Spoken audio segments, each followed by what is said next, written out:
better.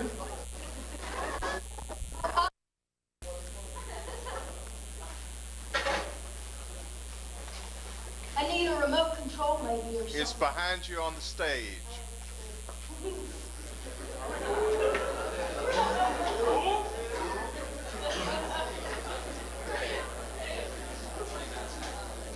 Okay, you can turn out the lights then. So what I'm going to talk about is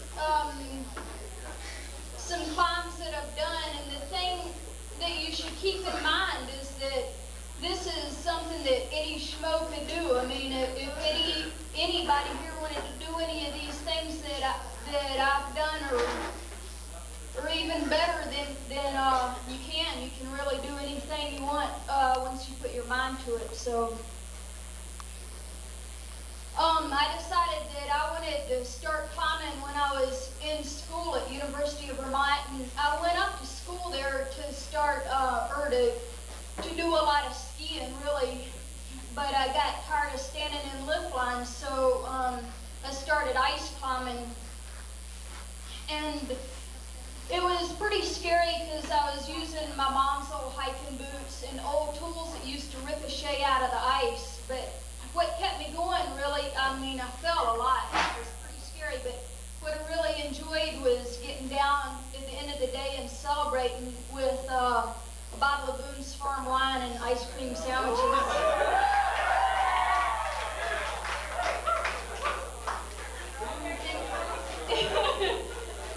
So then I got some better equipment and didn't fall as much, and I thought it was adventurous, this climbing, and so I thought, well, I'd like to learn a little about what it's like to climb peaks in the wintertime. So after I finished school, I went out west and climbed probably for 3 years just in the winter because it was more challenging then. And I didn't get up many peaks, but I learned a lot, and especially about avalanches and how to take care of yourself in the cold. But one winter I went to climb the Grand Teton, and I learned a lot about climbing from a book called Climbing Ice by Yvonne Chouinard. And a friend, Bobby Knight, and I were out, and I'd read this book, and it said, well, in the book it said, if you climb fast and light, if you don't take sleeping bags, then you won't have to spend the night, and you won't need sleeping bags. And so we didn't take sleeping bags, but we weren't fast enough anyway, and so we ended up having to spend the night. This was in February on the Grand Teton, and I was really afraid that we'd fall asleep and that our feet would get frostbitten and then we'd have to amputate them. And so I didn't really want to amputate my feet, so I thought, well, what I'll do is we have to stay awake, so we just beat our heads against each other's heads all night. That's how we stayed awake. So it was a really good thing that both of us had hard heads.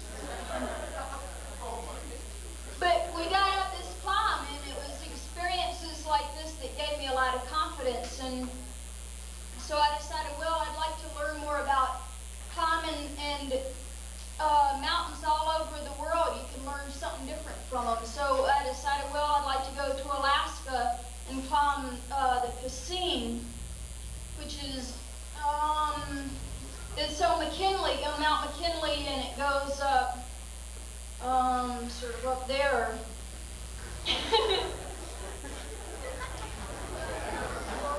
So this was in 1985. I was with Colin Grissom, and we started up this valley called the Valley of Death. And it's pretty nerve-wracking because it's a steep, narrow valley, and these avalanches come down off either side of the walls down the valley. And so we sort of scurried up this valley to get to the base of our route.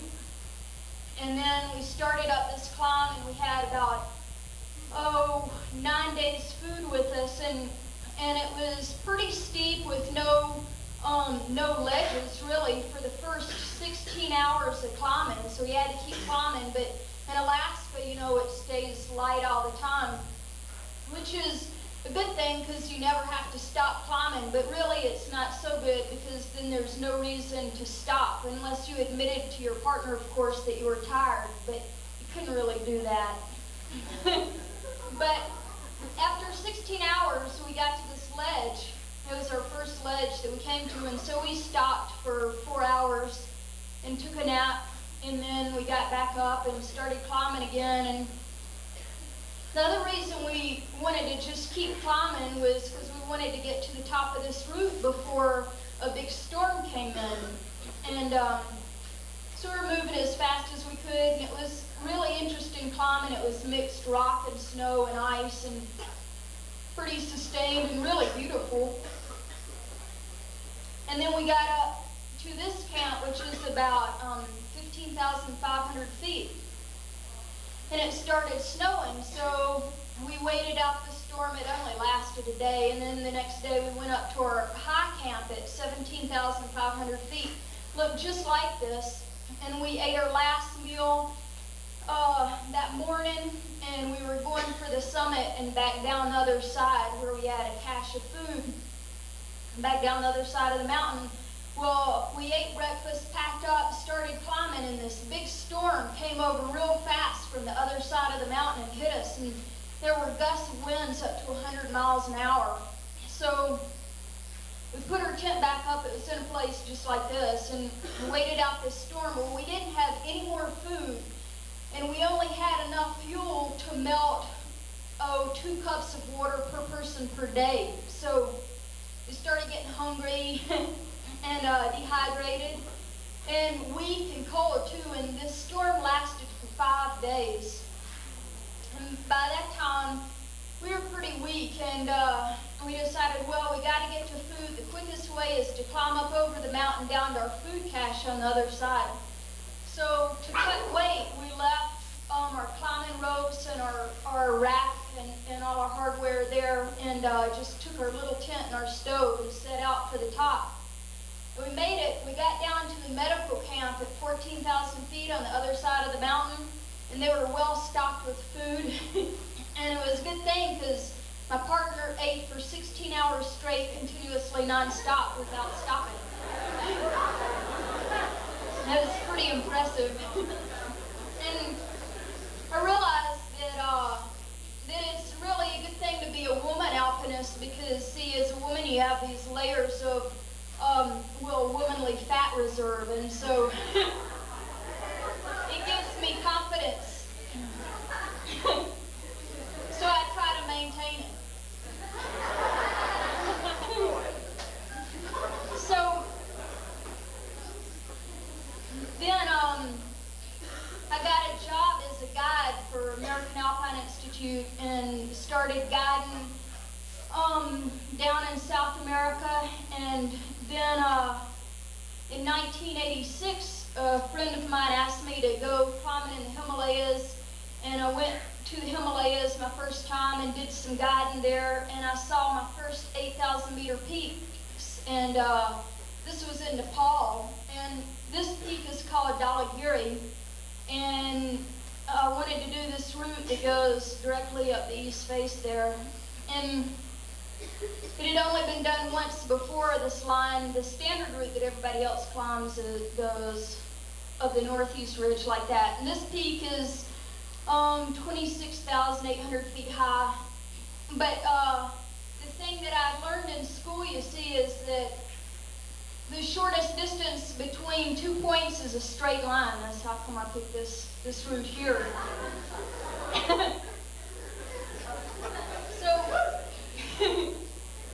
2 months later, I had the permit and I had a little team together, and this is Colin and John Culberson and Matt Culberson. They're from North Carolina, and myself.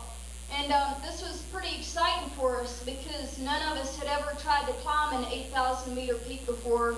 There's only 14 of those in the world, and that high.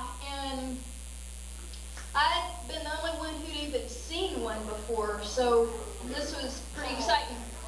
Oh, yeah.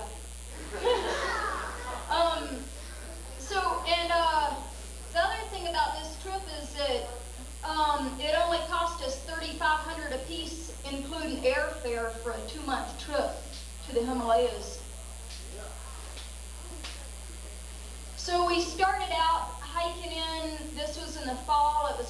after the monsoon, and it took about 2 weeks to get to base camp, and we had 40 porters, but we split those with the, there were 4 Spanish going in there too. Let's see. You know what? This might focus better, but I don't know if it focuses automatically. Oh, you have a... I know, but it's not, that's not changing, is it?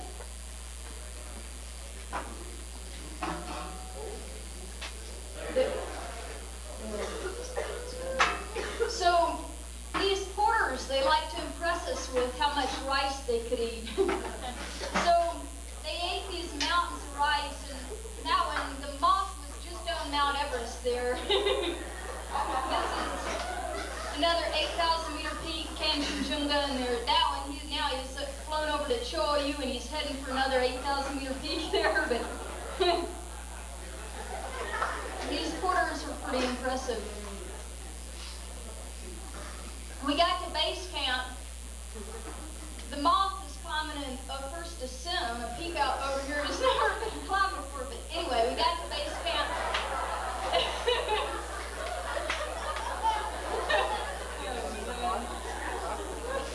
We got to base camp, and there were already these Japanese people there who were going to climb the Northeast Ridge, and they're in the best campsites right here in the matching tents.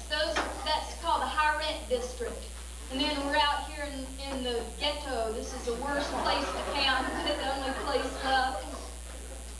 So when we got there, see, what we hadn't realized was that we had to climb up this glacier through an ice fall, this jungle of ice, to this col, to get to the, and then traverse across the face to get to the start of our route. And we weren't prepared to go up this ice fall. I mean, we were going fast and light, so we only had 300 feet of rope, and we couldn't fix it. So we went over to the Japanese and we said, y'all are going up through this ice fall too, right? You've already started a trail up through there. Mind if we share the trail with you? And they said, no, but you know, if you contribute some fixed line, then we'll be glad to let you share this trail. Well, so we said, okay, no problem. Well, it turned out we didn't have any fixed rope with us, but the Spanish who were with us did. But the Spanish were all sick, so we went over to the Spanish and said, if we can have your fixed rope, then we'll let you through the ice fall. And so the Spanish said, okay, so we took the Spanish rope and gave it to the Japanese. And the Japanese let us through the ice fall on their path.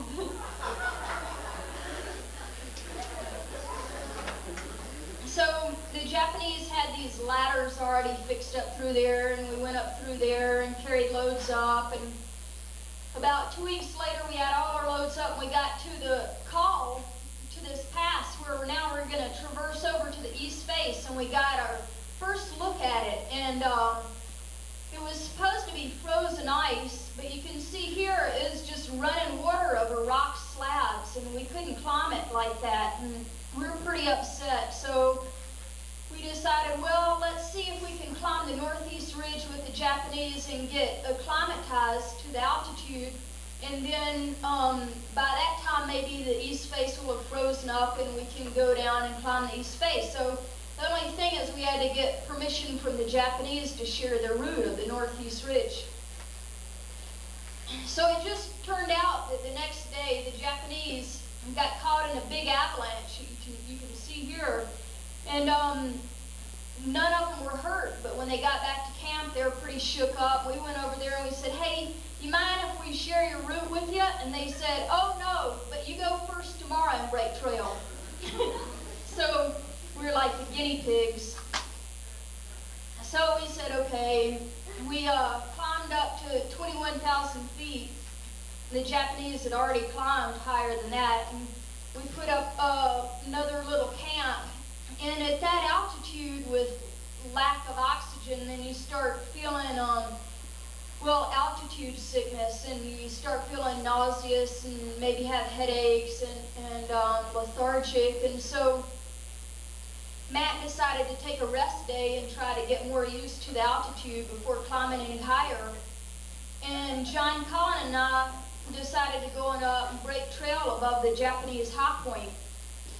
And so we did, and the Japanese had fixed some rope along this part. It was anchored in, so we were using that sort of as a hand line. We actually had the rope running through a lock and beaner through our harness, and we were near the Japanese high point, and we stepped on this wind slab, and it's just this hard layer of snow on top of unstable snow, and it turned into an avalanche. And it wasn't very big, but it pulled us down the north face, which is real steep. So when the snow gave way, the first thing I did was go into self-arrest and try to stop the fall, but we were moving really fast, and I got jerked off my feet, and I tried again, got jerked off my feet. By this time, I was tumbling real fast, and I was afraid that I was gonna, hurt my head, and so I put my arms over my head and sort of went into a ball and tumbled down the slope for about 450 feet. It actually goes 3,000 feet down to the glacier. But we were jerked to a stop, and what happened was this rope was anchored with 8 snow anchors, and the top 7 ripped out one by one, and the bottom anchor held our fall. So we were pretty shook up, and especially Colin, because his lock and carabiner had come unclipped from the rope during the fall and somehow caught on John's harness, which saved him. So we were shook up, and we went down to base camp to think about things, and we started thinking about going home and going to the beach and rock climbing in the sun, and so after 4 days of thinking, we realized, well, you know, the winter's coming, this big, strong jet stream's coming in, and if we want to climb this thing, we got to go back up right away and do it fast, or else we might as well just go home. So we decided to go up and try to climb the northeast ridge to the summit as fast as we could. So, except for Matt, he was worried about avalanches, so he stayed down. And the Japanese, when they saw what happened to their fixed ropes, decided to go back to Japan. So we climbed on up, and we put in this tent at about 23,000 feet. And the next day we took a rest day to try to get more acclimatized. And then the next day we climbed up to our high camp at 25,000 feet. And I wanted to take another rest day the next day, but we woke up and there was a massive wall of gray clouds moving in real fast. And we realized we wouldn't get a chance for the summit unless we left right away and tried to do it that day. So we got packed and started climbing, and it was sort of an eerie experience because none of us had been that high before and didn't know what to expect in terms of how it would feel, and it really felt sort of like being drunk because you had to, you might know what that feels like, but I'll describe it anyway.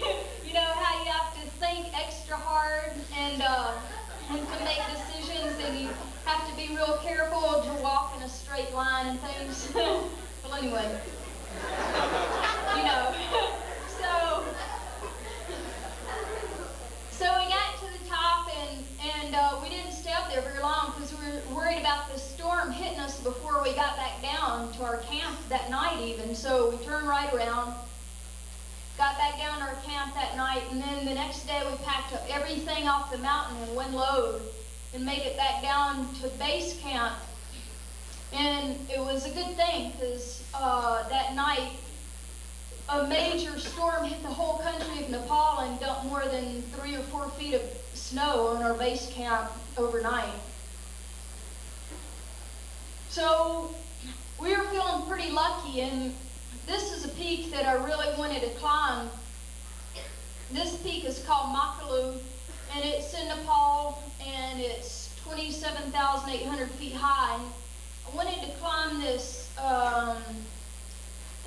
route called the West Pillar, and it sort of goes up like this, and it involves 10,000 feet of sustained climbing, and it had only been climbed 3 or 4 times before, and the good thing about this route is that it's so steep that there wasn't any avalanche danger. So, so went there in the spring of 1990 and got a team together. This is John and Colin and myself and John Scott, Kathy Cosley and Mark Houston, and then these three guys went to base camp with us. And this trip cost us $5,000 a piece, including airfare. So we raised money by selling these t-shirts and took some truckers into base camp, and that's when North Face started giving us equipment and clothing too. So it was a 100-mile walk just to get to base camp, and we had 70 porters with us. Start down in this, way down in this valley, and it's a real remote valley. We never saw any other trekkers or Westerners this entire time. We ran into snow left over from the winter and had to post hole through the snow for 5 days with our porters just to get to base camp. And we had to climb over three 14,000-foot passes to get to base camp.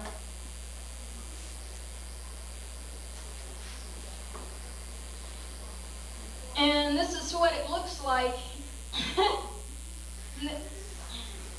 The French had first climbed this in, I think it was 1978 or something like that, but they had 500 porters go to base camp with them, and there were 10 French climbers and 8 Sherpas that climbed up on the mountain, and 2 men summited using oxygen, and it was considered one of the most difficult routes in the Himalayas at that time. And Camp 1 is out of the picture, but Camp 2 is there at 21,500 feet. Camp 3 is there at 24,200. Camp 4 is there at 25,500, and then there's top. So first of all, we had to carry loads up this big talus field, big boulder field for about 2,000 feet to get to the site of Camp 1, which is there at 19,500 feet. And this is up on the ridge now, and it's real windy and real exposed. And so now, to carry a load to the site of Camp 2, you actually have to climb this mile-long knife-edge ridge, and with a pack that might weigh 60 pounds. So we decided, well, if we're going to have to do this day after day in these kind of winds, we better fix rope along here too. So we had 10,000 feet of rope, but when we got to base camp with 10,000 feet of rope, nobody had ever fixed any rope before, and we're kind of like, well, what do we do now? But we figured it out.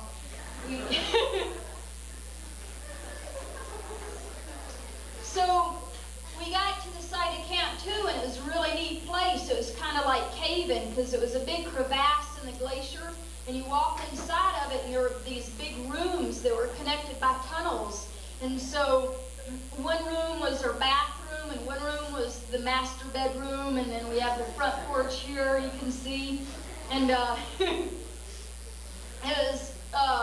was a really nice place. And then above that, we got to some pretty hard rock climbing, and then we got to a part on the ridge where the rock was overhanging, so we had to traverse out across the face. And this is what the French call the terrible traverse, because it was just these rock slabs with a thin layer of ice over it and real exposed and steep. When we got over this part, we thought, yippee! But then, above, it was just all the same. It was all steep and exposed and pretty exciting. But we were doing pretty well on it. It was never so hard that we actually had to aid it. We could always sort of keep moving, and that was fun. We got to the site of Camp 3, which is right there, and at 24,200 feet, and we dug a snow cave to get out of the wind and put our tents inside. It was actually cold and cramped in there, so we didn't take any pictures of it. We didn't like it. But above that, we still had a whole lot more climbing, and respiratory problems because of so much time spent in the cold, dry air. So that was a problem because you couldn't recover, you couldn't get well at base, even at base camp, because base camp's at 17,500 feet. So we're starting to wear down a little bit. And one day, John finally said, I can't go up anymore because I'm not eating enough to, I don't have enough calories to keep up with the work, and I've got this bad cough and cold. And so he went down to base camp and stayed down there. And then a couple days later, Mark was coughing so hard at Camp 3 that he injured his ribs. So he couldn't climb anymore either. We still had a lot of hard climbing above us, and a typical day by now, you would Jumar up, say, 2,000 feet of rope, carrying a pack with more rope and more hardware and supplies, then try to lead another 200 or 400 feet, and then rappel back down 2,400 feet back down to camp all before dark. So it was pretty strenuous ordeal and slow progress. This is an old French ladder that we found on the route.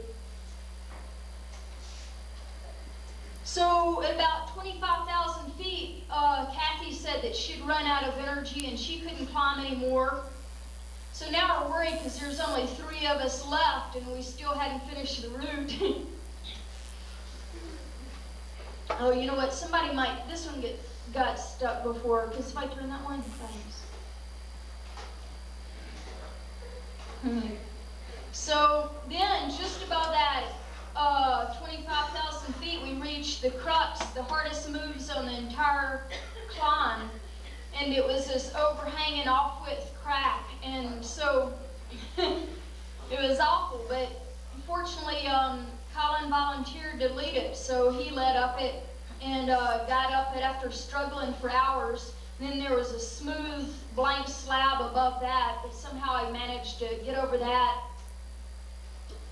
And then after that, we had about 4 pitches left to get to the last camp up in here. So we went back down and we decided to our camp below and decided, well, we're going too slow, we got to go for it now, because we're running out of energy, and summer's coming in the monsoon season. And so the next day we packed up everything, and in one carry we got up all those fixed lines, led the next 4 pitches, and got to the site of our last camp all before dark.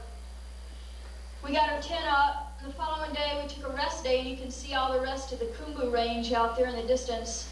And then the next morning we set off at 2 o'clock in the morning for the summit. And this is actually Everest and Lhotse, which are only 12 miles away by air. And it was clear and still and really beautiful, and our friends were watching us from base camp. And we got up, well, we're climbing up 45-degree snow and rock slopes, and got up to the summit ridge, and all of a sudden this blast of the winds hit us from the other side of the mountain that we couldn't see, we were heading right into. So we couldn't climb these strong winds, so we had to turn around. So we went back down to our camp and laid there, and we were dehydrated and exhausted, and Colin was begging me to make him some water. And finally I did, and then he said, well, I can't make another attempt because my bronchitis has gotten too bad. And indeed, he'd spit up these awful lumps out the tent, and so we believed him, and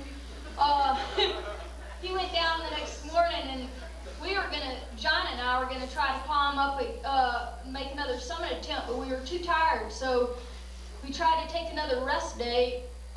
So this was our 4th night at 25,500 feet, and we set off the following day for the summit, and we didn't have any more food left, so this was it. And it was actually sort of windy and snowing, and my feet, I couldn't feel my feet, they were frozen. And so finally I said, John, you know, I don't know about this because I can't feel my feet, and I'm afraid I'll get frostbite and have to amputate them. And so then he said, well, there's this rock band up there, let's just go to that and talk about it. So we got to this rock band, and I I recognized it from pictures that I'd seen it's close to the summit. So all of a sudden my feet felt warm again.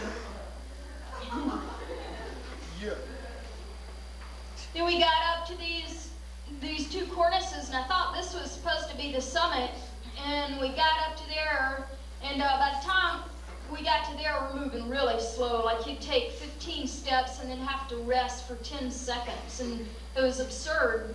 And then we saw this thing in front of us that was even higher. So then we had to go climb up on top of that thing and hope that thing was the summit. And also I was really worried because with this lack of oxygen, your brain cells start dying. And so I was worried about how many brain cells I'd have left by the time I got to the summit and down.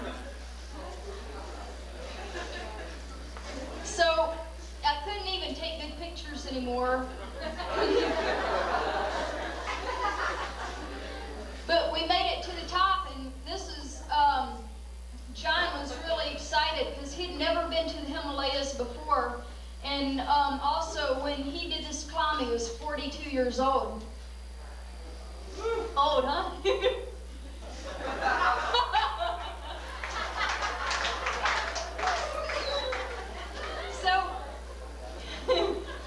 And also, I was surprised too, because on the way up, I felt sick, and so John said, "Oh, why don't you just eat something, and then you'll throw up, and then you'll feel better." Remember that sage advice. So all I had left was a power bar, and so it worked, and there I was. No kidding. And we had made pretty good time. It was only 11 o'clock in the morning, and all you could see, that's low seeing Everest out there in the sea of clouds. And then we started back down, and because we wanted to get back down to our tent before dark. And then the next morning we had 10,000 feet to rappel to get back down to base camp. The dogs got excited.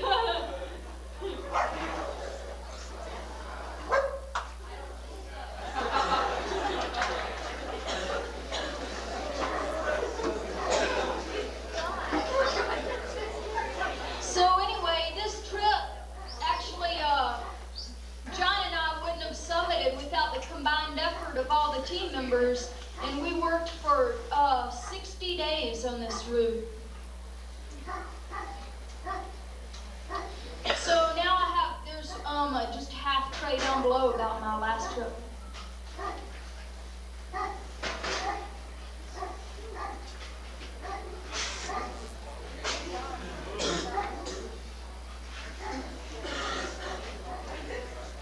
So, you know, when I first went to the Himalayas in 1986, I told you a friend asked me to go, Andy Selters, and he asked me to climb this peak, Sagar, which is 23,000 feet high. It's in India, and we were going to do a new route up the north face that just, you know, the straight line story. So that's what we went to do in 1986, which is what I'm about to tell you about. This was my first trip to the Himalayas. It was my first trip to Asia. It was my first experience like this. I'd never seen people do this to snakes in North Carolina or South Carolina. I'd never seen snakes behave this way in either state. This was baffling to me.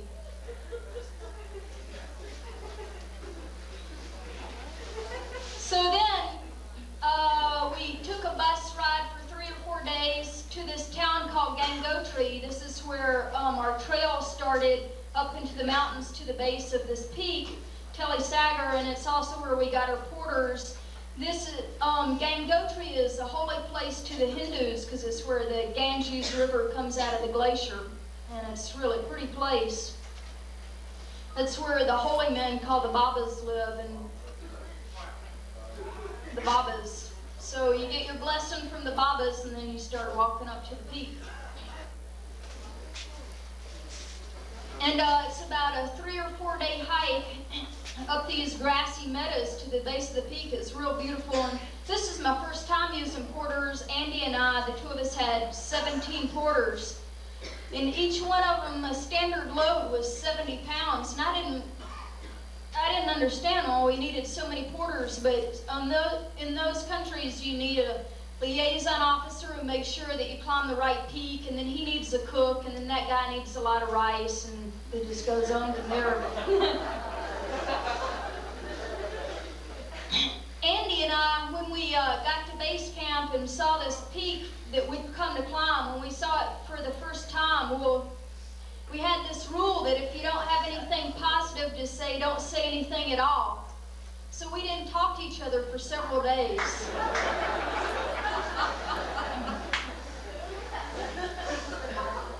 Then we started talking, and originally our plan was to go climb another peak and get used to the altitude so that we'd be able to climb faster. But once we got there, we were so jittery, we just had to get started on it right away and get it over with. So it's kind of like once you get going and get focused, then it's a whole lot better because you can just take one thing at a time and not worry about the whole thing or whatever.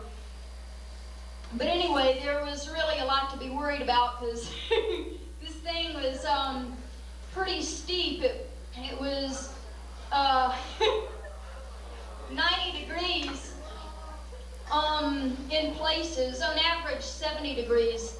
Actually, when I first told this story, my first time I gave this slideshow, then some girl behind Dad said, "Oh, 70 degrees, that's not too cold." I lost her. But anyway, you know what I'm talking about here, right? So any of you girls behind Dad, you know, he's listening, he's going to tell me in the car afterwards. Anyhow, we're on this steep route, right?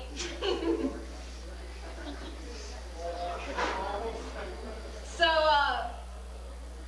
it was involved about 2,000 feet of ice climbing, and then we ran into some rock, and there weren't any good camping places on this route. We knew it, so we'd designed and built this portaledge with a friend, and it's this hanging stretcher, and we wanted it to be really light, and so it had to be small, and it was triangular in shape and 4 feet wide at the widest and 6 feet long, and had this stretcher fly over it. And the problem was, though, we hadn't anticipated the stress on it, so the second night out, one of the corners broke, and so then we had to just tie it back together, and then the rest of the time it worked right. But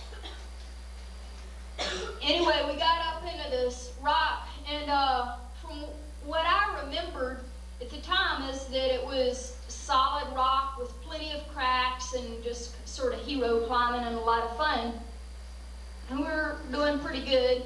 It was cold though on this trip. I do remember that. It'd get down to like 30 below zero at night because this is on the north face.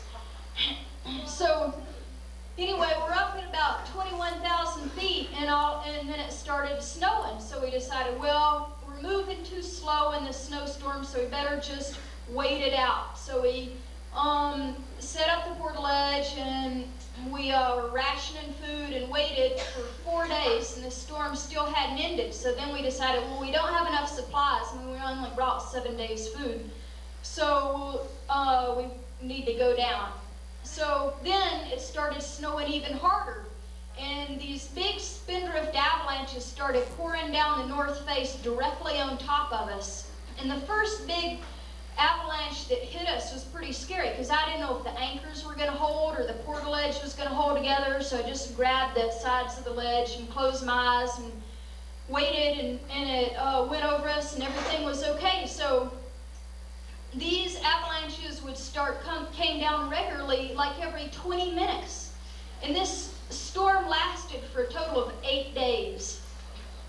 So we're pretty nerve-wracked, and I was feeling pretty humbled by this whole thing and wondering what I'd done so bad to deserve this kind of thing. I was racking my brains, but couldn't think of anything. But anyway, we wrapped back down the route, and this is our advanced base camp, our little tent at the bottom. So we dug it out and got something to eat, and then we went on down to base camp, and Andy ate continuously nonstop until he passed out.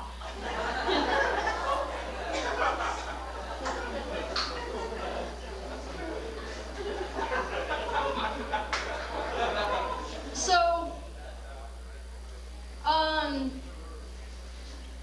you know, I remember this thing as one of the most beautiful peaks I've ever seen in my life, which it still is. And remember, I remembered that it was good ice climbing and good solid rock with pretty cracks and stuff like that. Well, so I told my friend Jay Smith about this, and he said, "Oh, I'd like to go do that. Let's go do it." Because still, to this day, nobody's climbed the North Face directly to the summit. So we went back just last fall again to do this route that goes up like that. So, and so we got into Delhi, and there's still the same old snakes and the same old charming guys there. And then we took a bus ride to Gangotri, and there's still the same old Babas there. And then we got some porters, and we hiked into base camp, and it was in late August, and it was still the monsoon, so it was still pretty rainy, and so we were carrying loads up the glacier and had a cache there, and trying to get used to the altitude and stuff. Well, anyway, there was actually, we were climbing as 2 teams of 2, and the other 2 people were Steve Gerberdine, that's him there, and Scott Backey. So Jay and I cached our some of our supplies up on the glacier under this big boulder called the Egg, because it looked like an egg. But Steve and Scott didn't get so far, so this boulder they call the Chicken. So then it was raining really hard, and they didn't have enough tents, so they set up this tarp, which they call the Blue Room. The only problem is that the glacier was melting, and so there was all this water running down through underneath their tarp, so that's the source of denial. And then after that, getting up to the Blue Room, Scott slipped on a boulder and broke his finger. And so he splinted it up. But the worst part about this is that one night Steve went to grab the lighter to light the stove or something, and he thought that was a lighter, so he grabbed Scott's finger. Oh.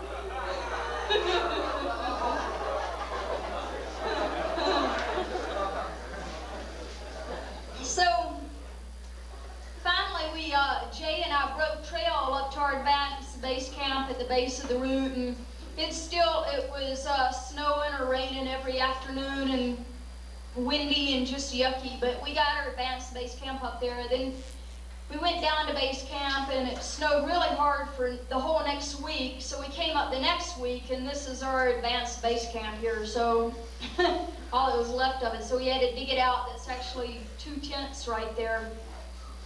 So we dug those out. Then it cleared up a little, but still continued to snow every afternoon, and it was windy all day long every day.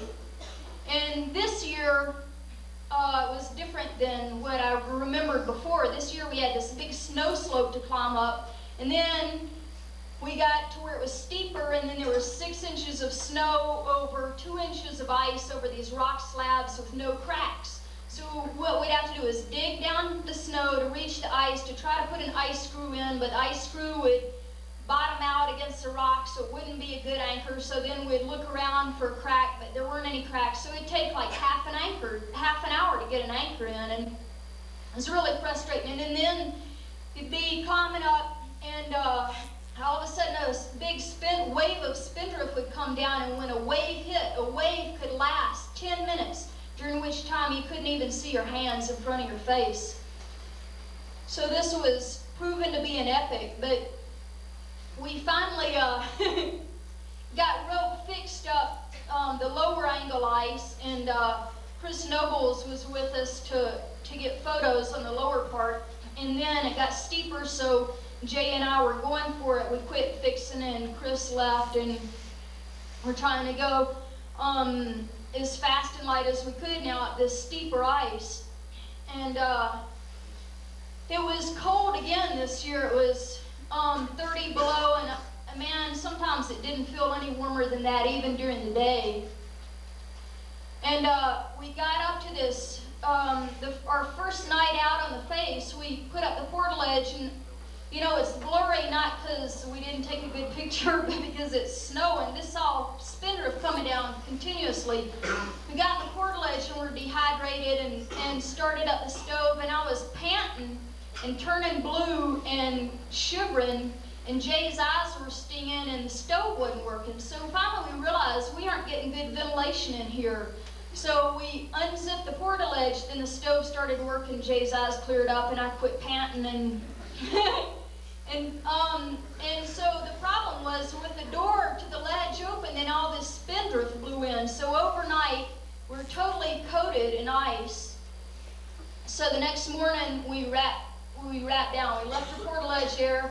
We went down to base camp, and we said we got to come up with a different plan. And I wanted to get Scott and Steve to climb on our route. They had tried a different route, but they didn't get off the ground because Steve was sick and the stove didn't work, and Scott got cold feet. So anyway, I wanted to do it all together as a group of 4 because I thought we'd be stronger.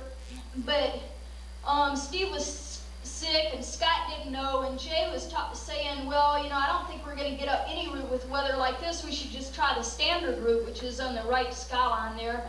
And so then I went off pouting because I just wanted to climb the north face or nothing at all. And so this lasted for 3 days. Then finally, Jay and I went back up to the base of the face, and there was a team of Australians on Steve and Scott's route, 2 Australians, and they'd gotten high on the mountain. So once Jay saw them up high, he said, okay, I'll go back on the north face with you.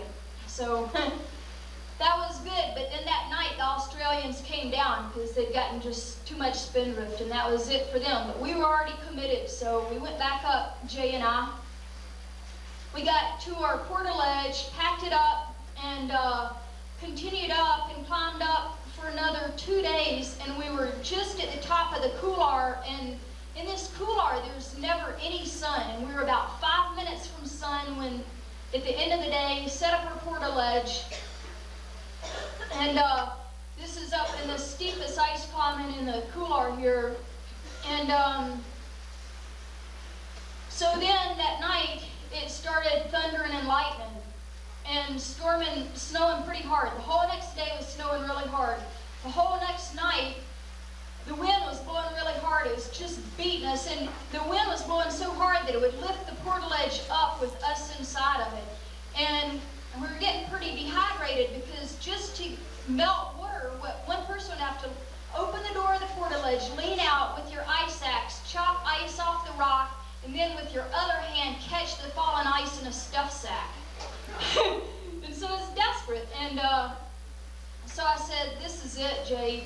I think it's too risky and we should go down. And he didn't disagree, so we had plans to go down.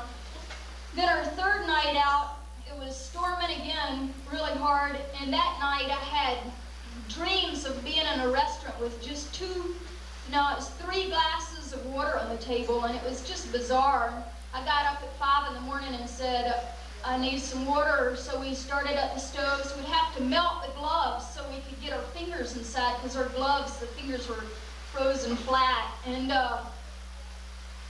so this is our high point here, and it was the most uncomfortable I've ever been. It was totally miserable. So the next morning at about 10 o'clock, we were able to get on all our clothes and get out of there.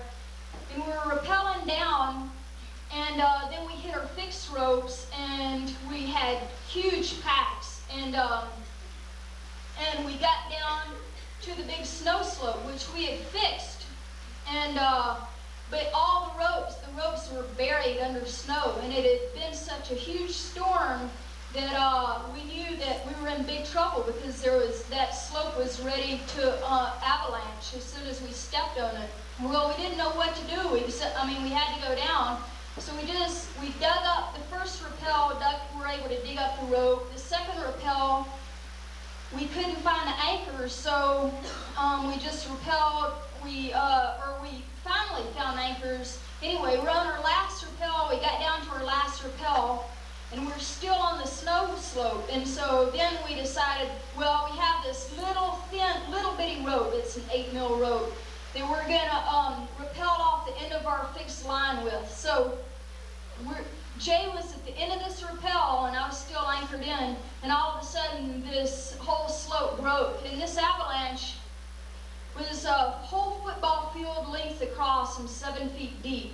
And it felt like being like on a rag doll, because we were just getting battered by these big blocks of snow as they went past us, and the anchors held and the rope didn't break, and it was just getting dark, and we were pretty shook up. We had several hundred feet still to climb down the slope to get to our advanced base camp, but we made it down.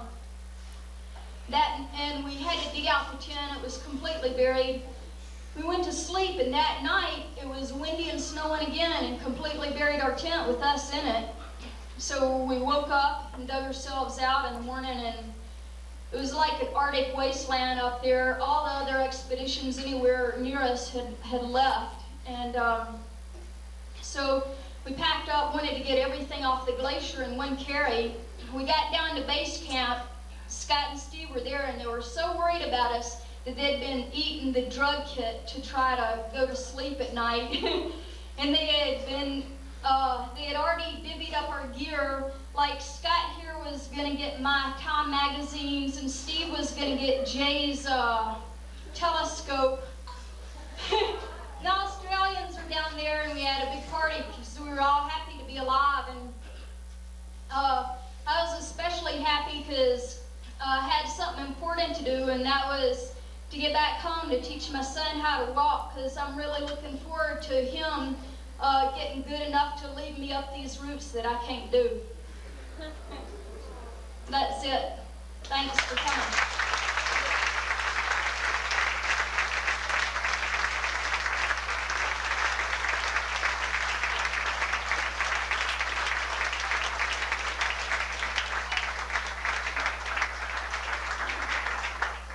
Do y'all have any questions? Oh, spindrift? It's like, you know, a little snowball of snow, or it's like a big powder avalanche. So like the slope will release, or it might start as one little point but get bigger as it comes down because it picks up more snow. But the snow is light, so it's not stuck real hard like a slab.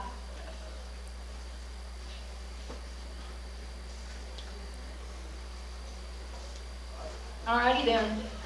Thank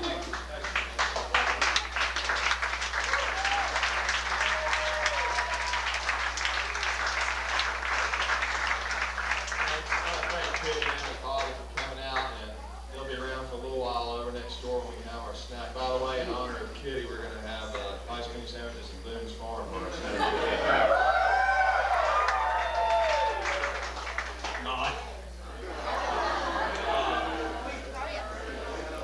I also wanted to recognize one more person who came out today. Heather Ott and her daughter Parker came up today. Heather was a stalwart on the senior trip in her early years at Baylor. In the last few years, she's been busy raising a family, and but we're happy to have her come up here. She might want to come up and hear the seniors and to hear Kitty's talk, and so I just want to make sure we recognize Heather. Where are you, Heather? All right.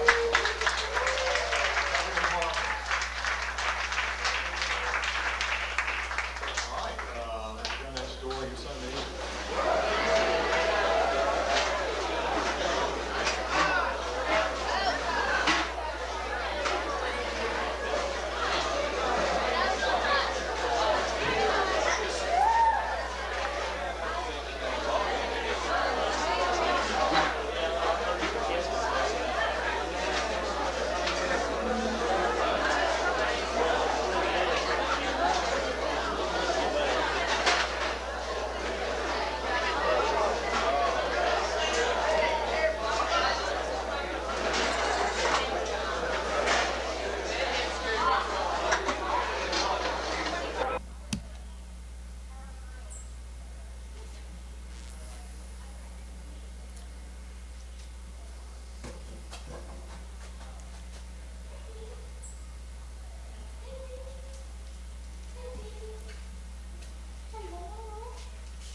David Holt. He has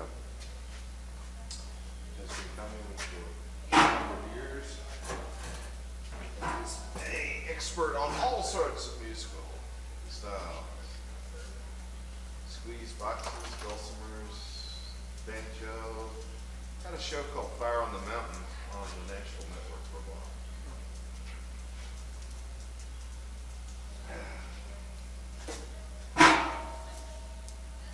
I'm sure your master will be coming back pretty soon.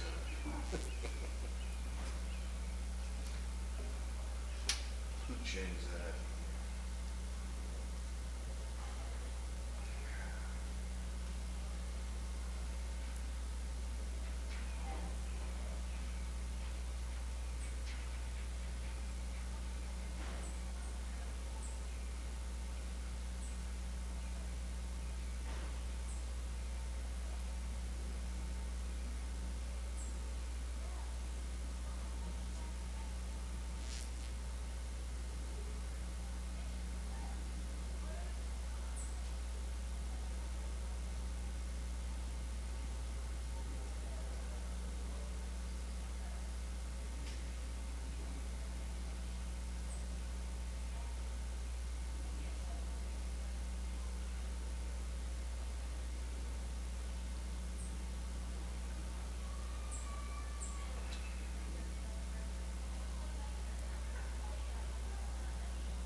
No, you just take it easy. You've gotten enough scratching.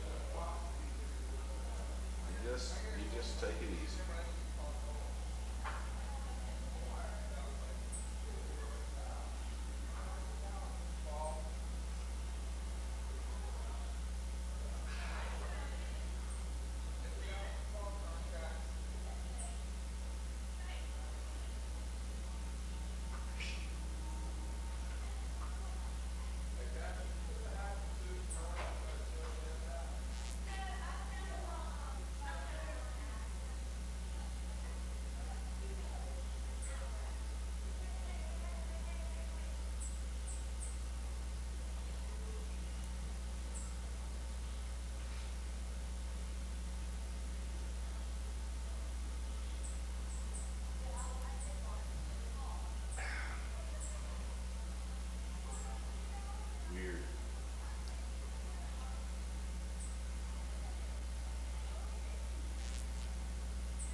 Who's out shooting?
Yeah. Have you done rafting yet? Yeah.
Hey, Charlie.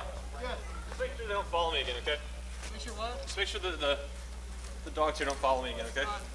Jesse, go there. Jesse. You gonna run it again? I'm gonna put like another mile or two on you. Come on.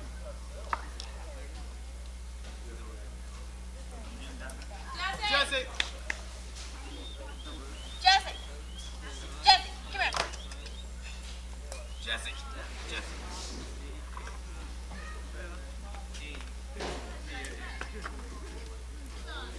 Okay, well now. Play ball? Play ball?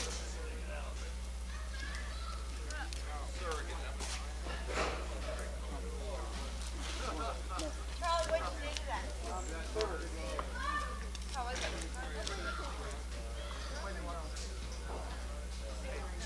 You like that? Is that on for a radio? What? Put on, the camera? Yeah, you turn around. Why is it on for a reason? Yeah. Is it got tape in it or? No, he's trying to run down the battery. I think because he doesn't need to.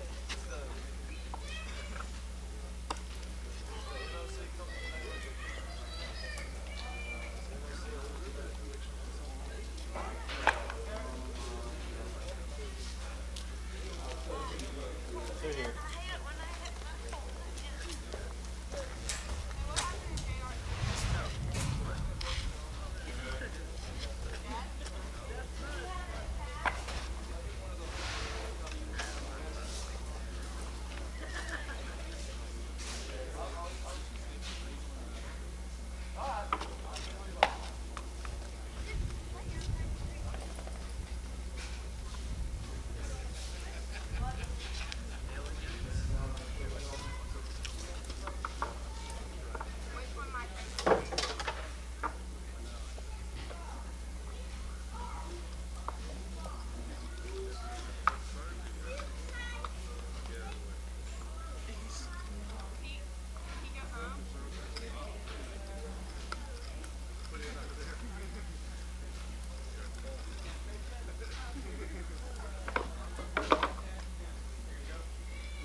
excuse me.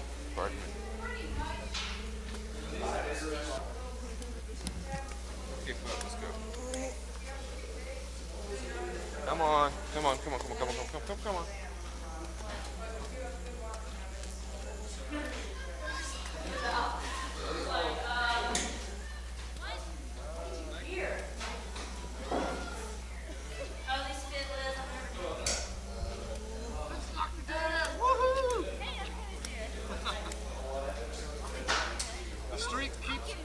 The streak continues. Oh, sure. All right. Good to see you. Good to see you. Nice to be here. Yeah. All right. How are things? Cold.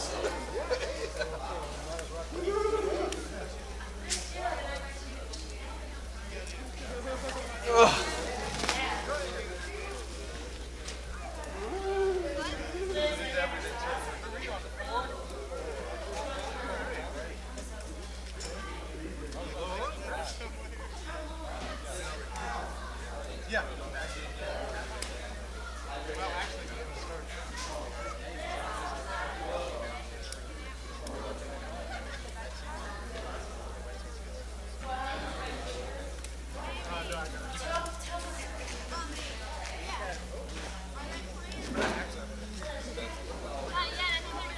David Holt.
Still is.